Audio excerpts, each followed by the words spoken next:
The cow story. This is an interesting one. It has to do with Chan.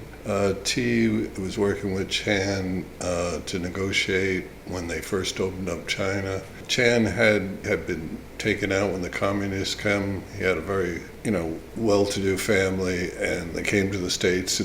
But he has a very interesting perspective on China, and so much that it became part of T's storytelling. When he would tell something to, as I said, to get the point across, he used these stories in several different ways. And they were negotiating, and there was a lot of legal, lawyery stuff and this and that and everything. And they were at dinner afterwards. And so they used to strategize after these negotiations of what they thought had went down and which they move should be in the future. So in the midst of one of these times, T, goes to Chan. He says, listen, he says, I don't really like these people. He says, I just feel like they've got no soul. And he laughs and he goes, yeah, I understand. And somebody else chimes in, one of the lawyers, and says, but they're giving us everything we want. They're going over backwards to make us happy on this deal. How could you get all upset?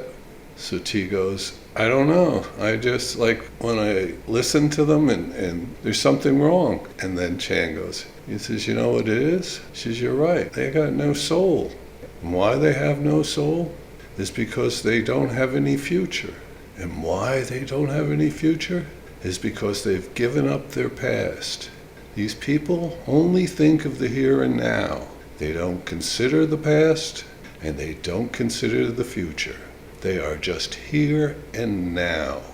So with that, the conversation went on. It says, well, then what are we, why are we dealing with people without souls who are going to, we can't really trust. And we believe in this thing is if you can't, trust them, don't deal with them. It's not worth the aggravation. There's always somebody else to work with. And Chan goes, listen, and this was more in response to what the lawyer had said, how they're getting everything they want. And Chan goes, yeah. He goes, it's like, think of yourself as a big fat cow. Gives lots of milk. And you're running around a big pasture now. And you see some starving person over there. And they're weak and they're starving and this. Well, you feel like, oh, maybe I could help them. They don't, threaten me or anything. I'll go over and check it out and see if they're thing. And of course, they know that they're not strong enough to do anything. They can't, take the milk or anything. They got to be nice to you, and you got to give them the milk. And then once you give them milk, they feel a little better. Then they go out and they get a little more hay and they get a little more stuff, and they'll give you more